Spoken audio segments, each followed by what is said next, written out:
رمضان مبارك على الجميع وشهر الخير يا رب يكون خير على الجميع. معانا هون خلية نحل رح نعمله بأسهل طريقة.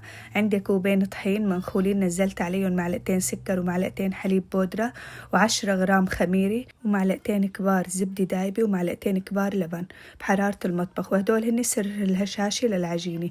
وبعد 10 دقايق بعد ما غطيناهم وتركناهم بننزل عليهم نص كاسة زيت وكمالة الطحين اللي هن 3 أكواب وربع معلقة أو نص معلقة صغيرة ملح، وندعكن منيح لحتى تنعم العجينة. وهون رح جهز الصواني دهنتهم طبقة خفيفة من الزيت، ورح أقطع العجينة لكرات لحتى ترتاح، ورح احشيها مكس اجبان. فيكن تحشوها شغلات حلوة مثل التمر والشوكولا، وفيكن اجبان بس الاجبان لازم تكون ناشفة منيح من المي حتى ما تفتح العجينة، وسكروها هيك منيح. ولما تسطروها بالصينية خلوها بعيدة شوي عن بعض لانه رح يتضاعف حجمها. وهيك هي بعد ما خلصنا رح نغطيها لمدة 15 دقيقة.